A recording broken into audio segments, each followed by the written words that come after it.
Kali ini saya akan membahas tentang karakteristik geografis dan interaksi dengan bangsa asing.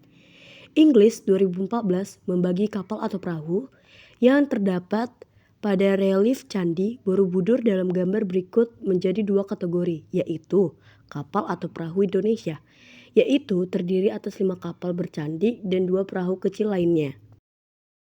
Bagaimana perdagangan Nusantara pada awal Masehi? Ayo kita bahas. Nusantara sangat kaya akan keanekaragaman hayati. Sebagian hayati diantaranya dikenal sebagai rempah-rempah. Sejak awal Masehi, jalur rempah telah menghubungkan India dan Tiongkok. Tercatat sudah ada pelaut Jawa yang mendarat di Tiongkok pada abad kedua Masehi. Kapal-kapal Nusantara digunakan para biharawan dari Tiongkok untuk pergi belajar agama Buddha di Suvarnadvipa atau Sriwijaya dan di India. Pada abad ke-1 Masehi, membuktikan awal adanya peran Nusantara dalam pencanturan dagang di Samudra Hindia yang ditulis dalam peta kuno, di mana di dalamnya tercantum nama sebuah kota bernama Barus yang nampaknya merupakan kota perubahan kuno yang amat penting di Sumatera dan dunia. Bagaimana perkembangan kehidupan pada masa kerajaan Hindu dan Buddha? Perkembangan sejarah perdagangan dunia dimulai dengan adanya jalur darat atau yang dikenal dengan jalur sutra. Apa itu jalur sutra? Jalur sutra merupakan jalur perdagangan internasional kuno yang menghubungkan wilayah barat dan timur. Berikut beberapa faktor yang mengakibatkan para pedagang membedakan jalur pedagang yang semula menggunakan jalur sutra, kemudian berganti menggunakan jalur laut atau jalur rempah. Keamanan tidak menjamin keselamatan para pedagang dari perampok-perampok yang menghadang mereka di tengah perjalanan. Bagaimana pengaruh agama dan kebudayaan Hindu dan Buddha di Indonesia? Akulturasi kebudayaan adalah suatu proses pencampuran antara unsur-unsur kebudayaan yang satu dengan kebudayaan yang lain, sehingga membentuk kebudayaan baru tanpa menghilangkan kebudayaan yang sudah ada. Contohnya seni rupa atau lukis. Masuknya kebudayaan Hindu dan Buddha ke Indonesia turut berpengaruh terhadap perkembangan dalam bidang seni rupa, seni pahat, dan seni ukir.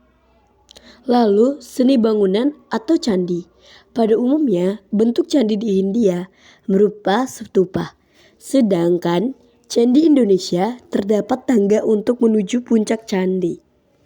Hal tersebut memiliki filosofi bahwa candi merupakan tempat suci, tempat permujaan, dan tempat tinggal para dewa, sehingga harus ditempatkan pada kedudukan yang tinggi.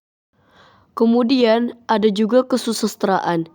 Kesusastraan atau sastra merupakan karya tulisan indah yang mencatatkan sesuatu dalam bentuk bahasa yang dipadatkan, didalamkan, dibelitkan, diperpanjang, ataupun dipendekkan, diputarbalikkan, dan dijadikan ganjil atau cara pengubahan estetis lainnya melalui alat bahasa. Kesusastraan merupakan salah satu wujud pengaruh masuknya agama Hindu dan Buddha ke Indonesia. Kemudian ada bahasa dan tulisan. Apa itu bahasa dan tulisan?